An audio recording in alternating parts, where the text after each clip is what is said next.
Hi, friends. Hi, friends. Welcome back to The Wander Guys. We're glad you're here with us. Today, we're going to do a video on our move, the big move. And our video is going to take us all the way back to November, which is when we decided that we were going to make this big move. Officially. Yes. We had already talked about it, but that was the official time. That was the official time. I want to go over just what all it took. Today, we'll go over some of the steps, not all of them, because there are a lot. And in subsequent videos, I can also go over paperwork we had to fill out, things we had to do to get RET over there, over here, things like that. So, and if you have any questions about things that we talk about, just put a comment in there and we will answer it the best that we can. Yes.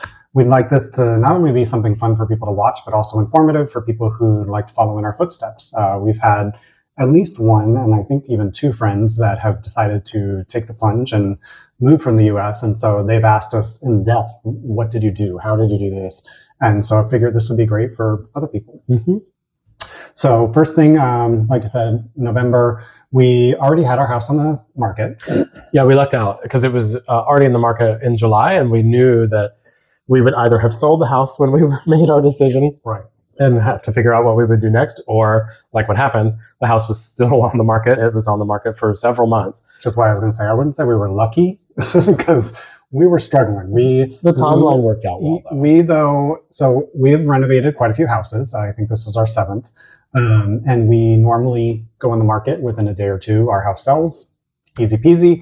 We had an amazing realtor. And actually I will link his information below also, so that if you are in the Atlanta area looking for a realtor, Maximilian Corwell, he's amazing, and I can't speak highly enough about him. Agreed. But Max gives great advice, and we took a lot of his advice. Yes. And so we did luck out though in November, because my sister came over for Thanksgiving dinner and hadn't seen the house before and decided she wanted to buy it. On the first night that she had seen it. Which was crazy because she had made a comment previously, I believe it was actually the Christmas before, when we were going to buy the house, and said, you guys should just buy a house for me and renovate it for me, and then I'll buy it. And we laughed and said, ha, ha, ha. I should have taken her seriously then, because then I could have tailored the house to her anyway. Whatever. But yeah, so she bought our house, or had decided she wanted to buy the house in November. And even though the house had been for sale for a while, I guess we just hadn't really prepared. It was a large house. It was 5 bedrooms and 3 levels and 4,000 square feet. And I don't know, life just gets in the way. We were both working and we hadn't fully packed or anything. And you can't fully. We hadn't packed. Well, you can't when it's for sale, because it has to look perfect. So we were just focused on keeping it clean and perfect for all the showings all the time. And by the time, they decided they wanted to buy our house, we were like, oh no, we have to empty this giant house full of stuff. And normally we just take it all with us, or take a lot of it with us. And we weren't doing that this time. No. We were going to have to get rid of everything to move to another country. So just the reality of that hadn't really set in of, oh, darn, we have to liquidate. And there's only 2 of us, yes, we had this huge house. We had all this stuff, but really the stuff was stuff we had accumulated from previously, like our Airbnbs, different houses along the way that we just basically kept accumulating because we knew we were going to get bigger and bigger houses, and you need furniture to fill those houses in order to sell them. So I think that we really weren't prepared for the amount of work that was going to go into packing this house up and getting rid of the stuff that we couldn't take with us. Yeah, that was hard, just figuring out what needs to come with us, what you have to get rid of. I didn't want to get rid of our stuff. We had a lot of nice stuff, and I didn't want to part with it, but you can't really bring it all unless you're going to, bring boxes and boxes of stuff that has to be shipped overseas, and that gets really expensive. So I'm very frugal. I'm the frugal one. I've had to teach. What we're calling it? Cheap. Cheap. So I've taught him over the years how to be frugal, and we decided we had to pare it all down to 1 box. And we looked at shipping containers, and those were huge. There were only 2 sizes. And they were 30 feet? I think one was 20 by 20 or something, or 20 by 10. It was a lot of square footage. And then there was a smaller one, but it was still a lot. And when we looked up, we were like, well, we don't want to take our furniture. And also we knew we were moving to Europe, and everything here was smaller. Living was smaller. Apartments were smaller. We couldn't we weren't going to be renovating right away, so we certainly didn't need 3/4 of that furniture. We couldn't take this giant sectional sofa that would never have fit in any apartment overseas, no matter where we went. We decided to go with U-Haul. They had a U-Box option, which is basically like a pod. And it was But a decent smaller. size. Yeah, it was a decent size. And we had to fit everything into that. So then started the process of just emptying out the rooms, and seeing what we actually had. And oh my gosh, with a basement with a lot of storage, we had a lot of stuff, and I hold on to things. I'm a pack He rat. is a hoarder. I would be a hoarder if I was not careful. That's true. And he's gotten better over the years, but he still likes to just keep everything. And we went through each room one by one together and said, we need to keep this, get rid of this, keep this, get rid of it. And that alone, that probably took us a few weeks just to go through each room and decide. And mind you have two people deciding too. So what's important to him might not be important to me. Because we're not talking about sentimental things that you keep over the years. We're just talking about shit that fills the house. Like, we didn't need all of this. And so I'm more of the mindset of just get rid of it and get something new. And which obviously, has a high price tag as well. So yeah, that hits to the core of my frugal heart. I don't want to buy new things if we're already paying to ship the box. Like, I don't want to buy an all new house full of things. But then the reality also sets in of I can't use any of my appliances over there. They all have US plugs. So that was an easy thing. That was one easy thing. You could get converters. I want to say that only because I know that was my sister's first comment of, well, you can get a converter. Yes, you can. But first of all, we're making a permanent move. This is not a temporary thing. I'm not going to use converters for the rest of my life. And also, converters are actually converting the electricity. So there are problems with it. It can cause fires. It does spark. I've had it spark here many times. So we knew we just had to get rid of mostly everything that was electronic. I think nearly every single thing that was electronic, we just got rid of it. Yeah. Because didn't want to deal with it, didn't want to have to worry about converting the electricity, and just having 3,000 converters all over the house is not going to fly for the future. So that was actually fairly easy to want to just get rid of everything, the washer dryer, the air fryer and the KitchenAid mixer and all those things. We were like, fine, even though those are expensive and I hated to get rid of them. It was like, that was an easy, okay, I can get rid of all those things. That's because those were mine. So I still wanted them. I still paid for them. But, then it came down to clothes. Oh my God, clothes was really hard for me, especially because I still liked most of what I had and wanted to get rid of them. He had what is it, gastric bypass? Yeah, I had a gastric sleeve done back in December 2024, and I've lost 100 pounds. And so I went from almost being out of an extra large into an XXL into an extra small. So I had very few clothes left because I was waiting until we made the move to buy new stuff. So meanwhile, you had just done it. Like you were only like... I was still falling at that point, actually. I still was only, I think, maybe like a medium to a small. So I've dropped more since then. But yeah, so I didn't need to keep my clothes. However, the amount of clothes he kept was... I mean, we haven't gotten our U-Haul yet, but when we do get it, I will just tell you I'm going to be taking pictures because I think it is enough for 5 people, the amount of clothes. We'll probably take a video of just like all the things that we wind up throwing out or donating or whatever when it all arrives, because it's so hard because when you're packing it all, you don't think, I'm not going to want this. I'm not going to have space for it. We got lucky. We have a 2-bedroom apartment here, but it's still small compared to United States standards of a 2-bedroom possibly. There's no built-in closets anywhere. So like we're having to get really creative about where we're going to put all of these things that haven't arrived yet. Very short example of that for you guys at home is actually this behind us, if you see it. This is just something we bought from IKEA that is storage, but it turned out to be great wall decor as well. So we've had to get very creative. We have something that matches this in our living room over our TV. So we have storage everywhere now, but we had to create that storage. It was not in this apartment. And we're not done. Like we're going to have to still do it in our guest room, in our bedroom.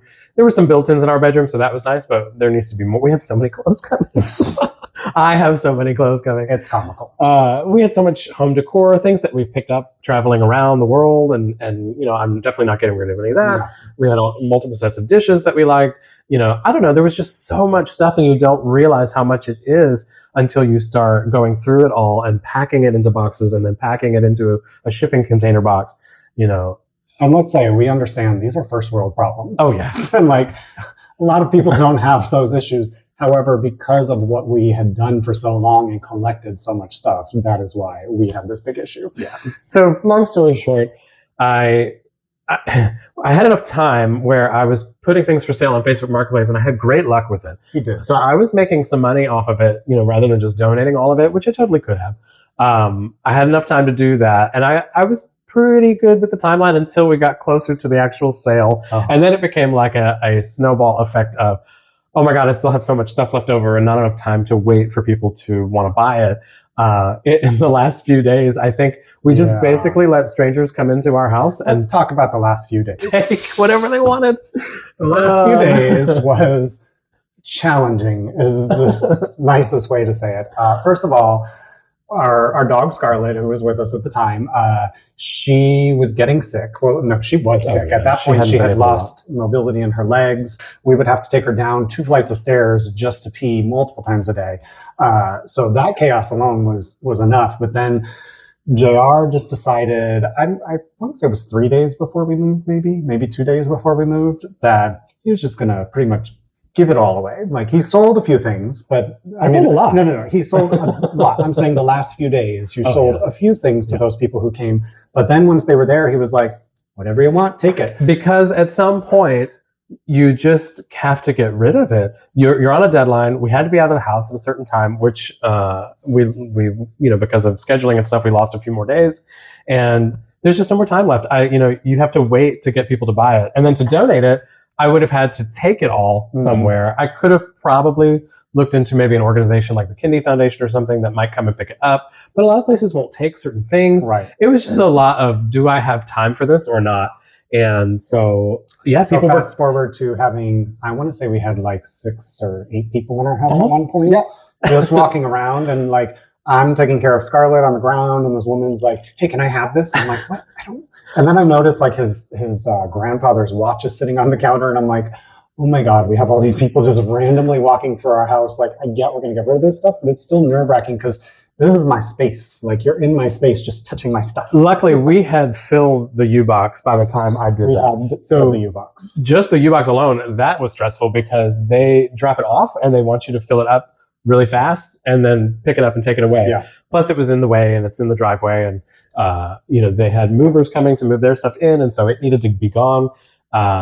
So I mean, we started packing boxes after boxes after boxes after boxes in the dining room, and then he went through in the dining room. He went through and labeled them all, and then we started to take them out into the U-Box. Let's add the labeling process. So if you're going to do this, something you have to be aware of when you're moving your stuff overseas, they want an itemized declaration of everything in your boxes. And I'm not talking about like, oh, this is clothes. No, they want you to list, like, I have 6 polos, 5 pairs of underwear, 3 pairs of socks. Like, they want a list of what's in there. So every box that we put in that dining room, I had to go through and write down what was in that box, label that box with a number, which I would tape on the box so that it couldn't come off. So then when we went to go do the list online, I could list in box 1 as yada, yada, yada. That process alone took me, I can't even say hours, days. It was so wild. And then there's other things that you have to keep in mind while you're doing this. You can't pack anything that's flammable or ignitable. Batteries. You can't do batteries. You can't do fire extinguishers. You can't do any sort of plant material. Candles. I don't know, things that have a lithium battery in them, like a scale. You have to take those things out. Even regular batteries you couldn't pack. Yeah. There's so many things that you couldn't take, and they, no food, no cleaning supplies, things that you might not even like have thought about. And then you're packing, you're like, oh shoot, that's actually something that they don't let you have on the list. And this is going to be shipped overseas, and then there's going to be customs who's going to open it up possibly and look in there, and you don't want them to find something. You can't pack a firearm, you can't pack fishing material. There were just so many categories, and I didn't want our box to be held up in customs because we had inadvertently packed something that we shouldn't have. Right. So we were very cautious about that, but also we were in such a hurry, so it was like just beating the clock. And also, we work great as a team. So like, after we had packed the boxes and I labeled them, what we did is I went out and stood in the U-Box. He brought out the boxes one at a time, and I arranged it all in the box. In the rain. It started to rain. Yeah, that was fun. And we were out there till 6 a.m. almost. So it was that packing day was a nightmare. And we ran out of space too. Like some of the artwork that we were supposed to take, we couldn't take, and I had to just give it away, which really sucked. Yeah. Because I really like them. We can remake them, and it's not a big deal. He makes a lot of. I do a lot of photography on the side and create artwork, and eventually we'll probably put this on the channel for people if they want to buy pieces. I can have them enlarged on canvas and shipped. But anyway, so we did have some really gorgeous pieces that I loved that unfortunately we literally just gave away to people who came into the house. Yeah. And we're like, you want it? Sure, you love it? And take it. The last piece of art, we were shut. It was all so full, and we did a great job because we kept most everything we wanted to keep, except for a few things. And then at the very end, you were just trying to get it all in there so the door would close, and he was just like pushing the art in and shutting the door and locking it. And I pity any customs agent that opens that box. Agreed. Because they are going to get a face full of stuff and art in their face. Not to mention, I'm sure it's shifted overseas and it's going to fall out. I don't think there was any room left to shift anything in there, so that probably won't happen. But I really hope they don't open it, but they can if they want to. We'll see. So we're very optimistic about getting the box here, but I'm pretty sure stuff is going to be broken. And we have sort of learned after being on the road for months and then getting here for a few months that, you know what, it's just stuff. And we didn't really need any of it. We've obviously had to buy things that we've needed, pots and pans and some plates and things. Overall, I don't really need any of it. Yeah. And that was not in my mind when we were packing it. Right. In my mind, I needed all this stuff. I was attached to it. It was mine. I loved it. Of course I loved it. We bought it, so why wouldn't I love it? But in the end, I don't need any of it. And that has been a huge paradigm shift for me of if it all fell off the ship, I don't want that to happen. Oh my God. But if it all fell off the ship, is it really going to affect me that much? No, we made sure that we packed things like, mementos and important things and even documents. All of that stuff came in our luggage with us. So anything we really truly couldn't part with or really liked or whatever, obviously art and home decor excluded, we packed it with us. It is a different mind shift because I think that you get so used to this being your stuff and you'll sell something here or there, but when you're getting rid of it all at one time, it's kind of a shock of my whole life is gone because you associate this to be a part of your life.